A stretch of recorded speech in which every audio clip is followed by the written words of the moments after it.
Hello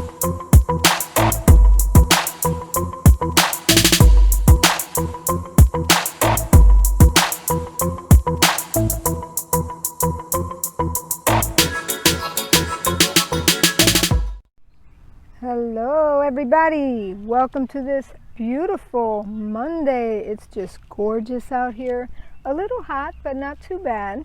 My name is Daisy Daniel. I am a personal resilience life coach, and I come to you every Monday and Thursday at 12 p.m. to read a reflection from the book The Language of Letting Go. It is a nice little book, small little short reflections, and I never read it ahead of time, so I never know what I'm going to read. The only thing I know is the title, because I want this to be an authentic time where I reflect on the words on the page, and hopefully you get something out of it. I always do. So I hope you are tuning in and getting something out of it. Please share with your friends and family.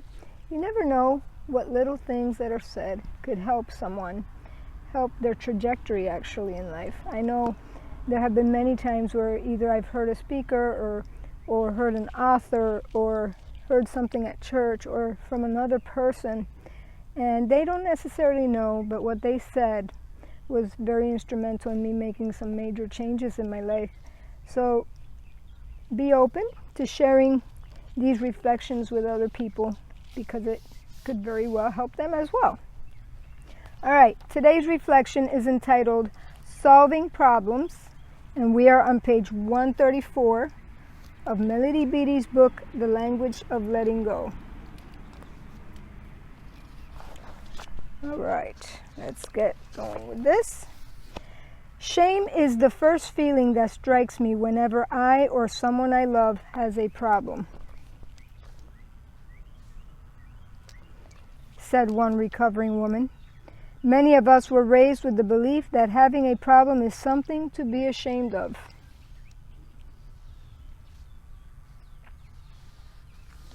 This belief can do many damaging things to us. It can stop us from identifying our problems. It can make us feel alienated and inferior when we have, or someone we love has a problem. Wow. Okay. Shame can block us from solving a problem and finding the gift from the problem.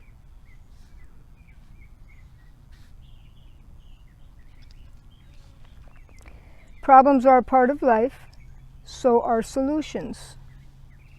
People have problems, but we and our self-esteem are separate from our problems. I've yet to meet a person who didn't have problems to solve. But I've met many who felt ashamed to talk about the problems they actually had solved. We are more than our problems. Even if our problem is our own behavior, the problem is not who we are, it's what we did. It's okay to have problems. It's okay to talk about problems at appropriate times and with safe people. It's okay to solve problems. And we're okay even when we have or someone we love has a problem. We don't have to forfeit our personal power or our self-esteem. We have solved exactly the problems we've needed to solve to become who we are. And then her little prayer at the end, it's only one sentence today, and it says, "Today I will let go of my shame about problems." All right, she hit on a very important topic here, because there are many people, especially I would say in the Christian faith, who feel ashamed about having problems or talking about problems. And I think the reason that is because we are taught in the Christian faith to have faith, right? Have faith that things are going to work out. Have faith that our problems are going to get solved. Have faith, have faith, have faith. And that is true. However, we should not be embarrassed about the problems we have. We should seek help for the problems we have, and we should try to resolve the problems we have. There's a verse in the Bible that says to not go to bed angry. If you have a problem, don't go to bed. Don't put your head on your pillow with having anger in your heart towards your spouse or your child or somebody. Resolve it. Try to resolve the conflict. And how many marriages do you know where that's not the case? They go to bed every night angry. I know in my marriage, I'm divorced now, but in my marriage, many, oh so many times, things never got resolved. And you can't make another person resolve problems. You could only do your part, right? So I think there's shame in the Christian faith with some Christians, not all Christians, because there are Christians that are healthy and they reach out for help when they need it, when they have problems. If they need help, they'll reach out to the pastor, a therapist, a life coach.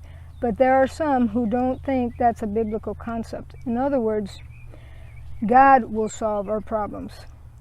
But they fail to realize that God uses people. Again, there's a verse I quote often. It says, there is safety in a multitude of counselors, and that's found in Proverbs. Nowhere have I found where it says that you should be ashamed of the trials that come into your life, the problems, and to not tell anybody about it. I've never read that. And Jesus hung out with the prostitutes, hung out with the drunkards, with the thieves, and he showed us by example how everybody has hope. There's hope for everyone. So let's go ahead and get started with this reflection.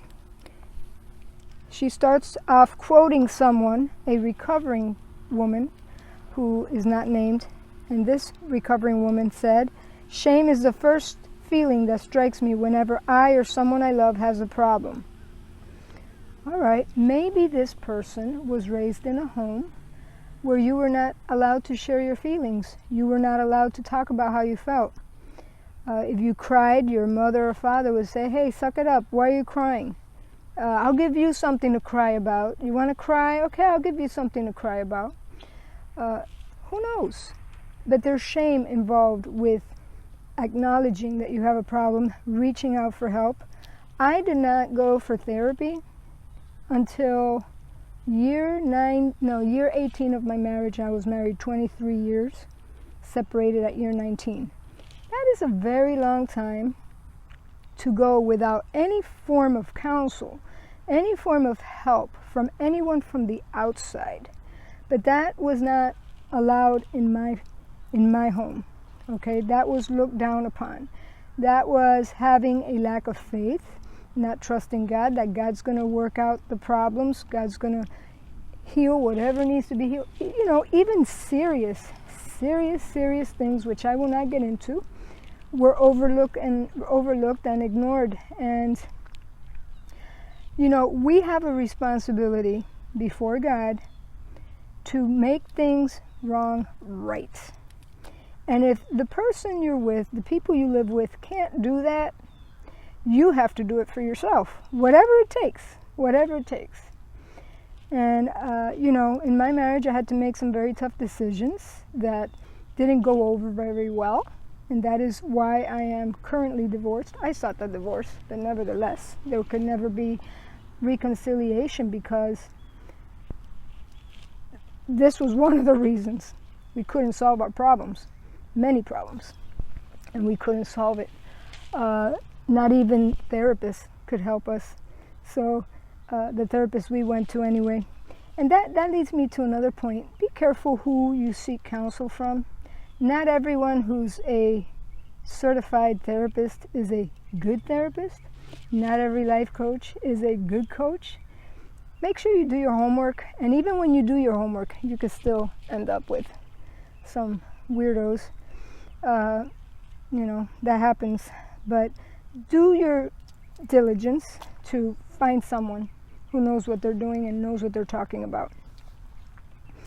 Then she goes on to say, many of us were raised with the belief that having a problem is something to be ashamed of.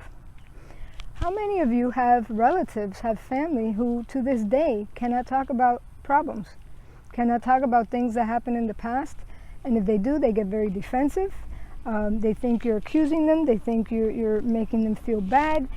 They think you're making them feel guilty. God already forgave them for their sins. Why are you bringing it up? They can't talk about the past. They can't talk about present problems. They just can't. They can't get themselves to do it. So many of us were raised with the belief that having a problem is something to be ashamed of. This belief can do many damaging things to us. It can stop us from identifying our problems. All right? And as a child, when you're stopped, when you share your feelings or you have a concern and you're stopped and your parents make it feel like it's not a problem, when it clearly is, what that tells you is they're not interested in the problem I'm having. You know, I taught in the public school for 5 years and taught before that as well, homeschooled 13 years, taught homeschoolers for 2 years, subbed for 2 years, and then was a teacher in the public school classroom for 5 years. And, you know, I would witness how kids would go up to teachers and share their concerns and their problems about, you know, other kids bullying them and everything. And I would hear things like, oh yeah, what did you do to them? You know, I'm sure you did something to instigate a problem, or there wouldn't be a problem. I mean, they don't even listen to what the kids are even trying to tell them. What message is that sending to the student? The message is saying, this teacher doesn't care about my problem, or to solve my problem. And I could tell you so many stories where I witnessed that. Not all teachers, of course there are very good teachers that don't do that, but you know, if you're having a problem, even if someone else doesn't think it's a problem, it's still a problem because you're having it and you feel that it's a problem. So as long as you believe it's a problem and it needs to get solved, attention should be put on it and not minimized. Otherwise, they don't care about your problem. All right, then she goes on to say, it'll stop us from identifying the problems. 1, it'll make us feel alienated. That means no one cares. Okay, so not only can you solve the problem, you then feel alienated. Shame can block us from solving a problem. Okay, so then the problem doesn't get solved. That's the third piece. And from finding the gift from the problem. Okay, if you shouldn't even be thinking about your problems, then you can't even see or realize what's the good outcome from this problem. There's no reflection. There's no stopping to reconsider, stopping to see what should be done. You just keep going on with life, and then next thing you know, there's another problem coming down the pike. Well, the last problem never got solved.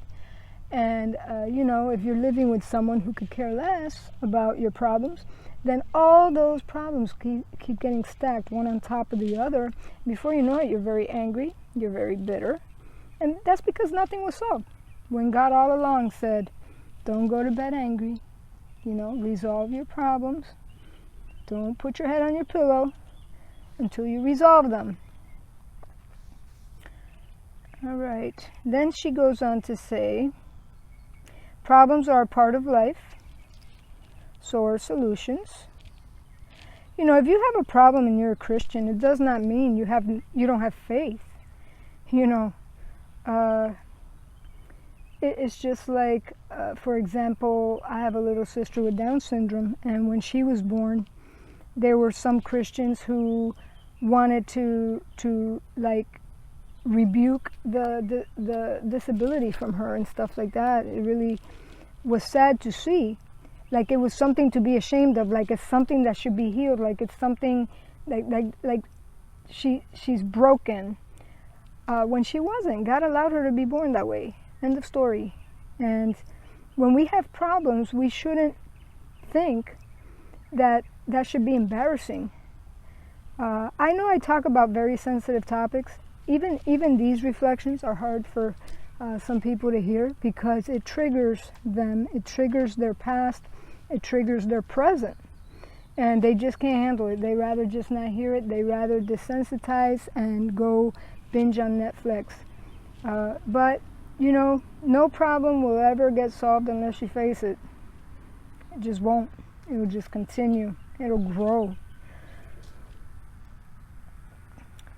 So solutions are part of life, problems are part of life. People have problems, but we and our self-esteem are separate from our problems.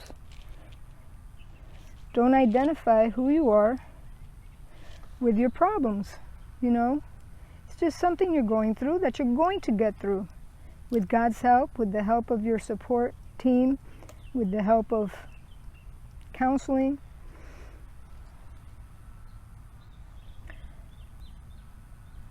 I've yet to meet a person who didn't have problems to solve. Yeah, now there are people who will say they don't have problems. There are people who will act like they have no problems. There will be people who feel that confessing problems is going to bring the problem to them, so they don't even confess it, you know. And then there are people that are ashamed of their problems. But the fact is, we all have problems. All of us. None of us are going to escape having problems. And we either ignore them or we try to solve them to the best of our ability within the power that we have to bring change. Okay? But I've met many who felt ashamed to talk about the problems they actually had solved. All right, so she's talking about people who actually solved their problems, but then they can't even talk about that. So guess what?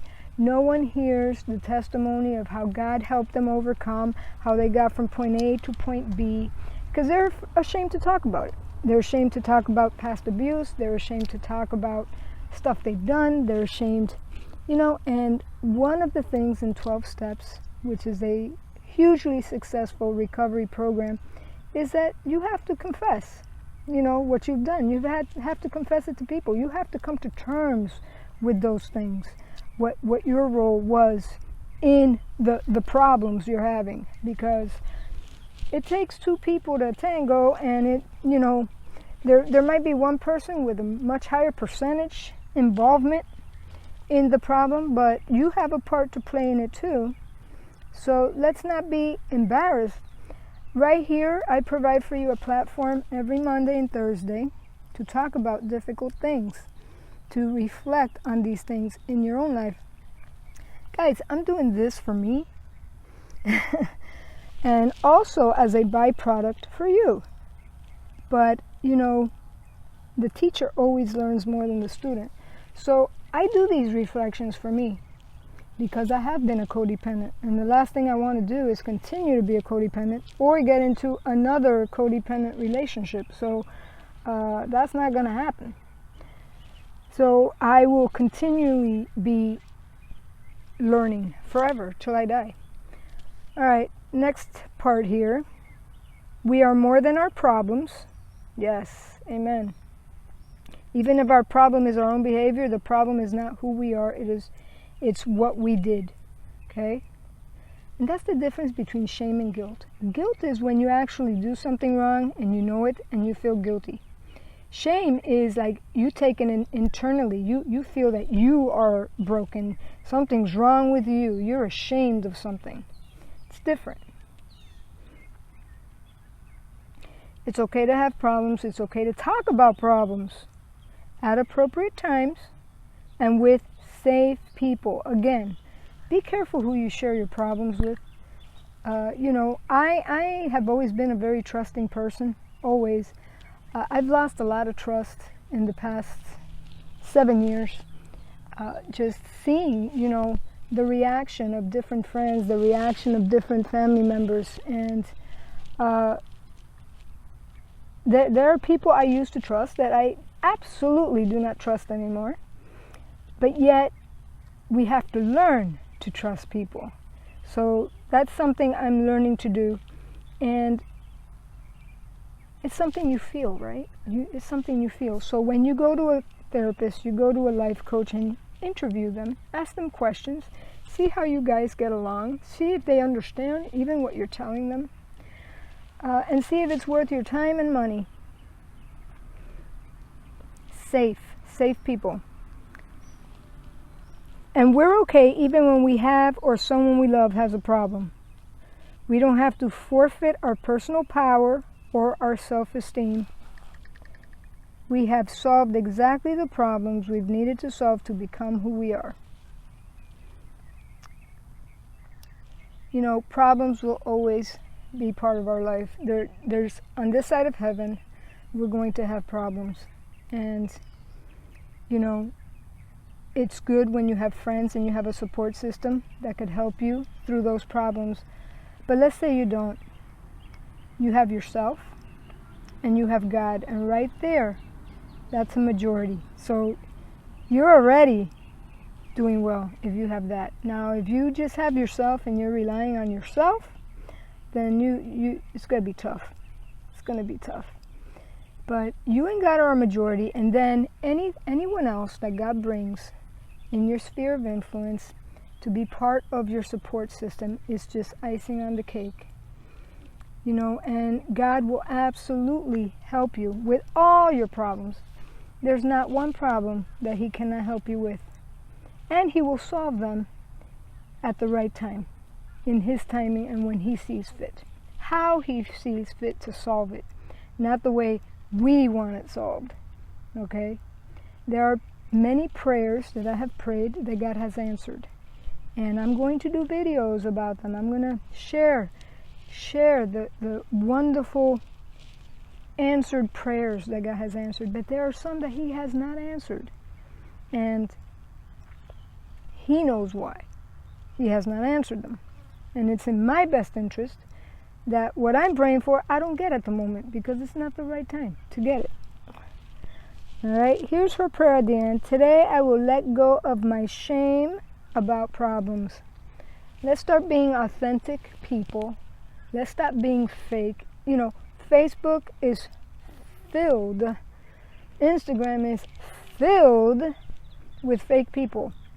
And if you don't believe me, go back and read any article on a spouse that murdered their wife or their husband.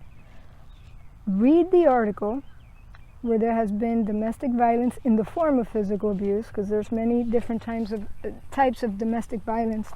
But the domestic violence in the form of physical abuse, where there's actually a crime committed and death, I guarantee you, if you research that family and you go on their Instagram and Facebook, you are going to see the most beautiful pictures you have ever seen of their house, standing in front of their house, all dressed, coordinated.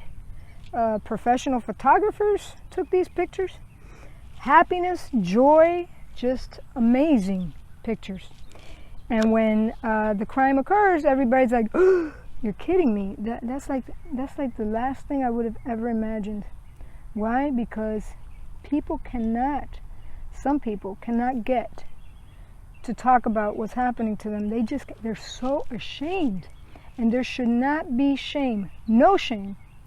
No shame. Whatever you're going through, please reach out for help. I'm here. I am a personal resilience life coach. I will help you to the best of my ability. If I'm not the right fit, find someone else. But reach out for help. That is definitely a regret that I've had for many years, that I didn't get help sooner when I should have. All right, this was a good topic. A little difficult to get through, a little tough. But you know what? That's how you heal, folks. You know, binging on Netflix is not going to help you heal. Believe me, that's just going to put a little Band-Aid on the cut. A little Band-Aid. So I hope you guys have a beautiful day. I am going to run some errands now and have some other things I have to do. And later I definitely want to walk and just enjoy this beautiful day. Remember, God loves you. And tune in again on Thursday. Let's see what we're going to be talking about on Thursday. Sadness. Ooh. All right, guys. God bless. See you on Thursday. Bye.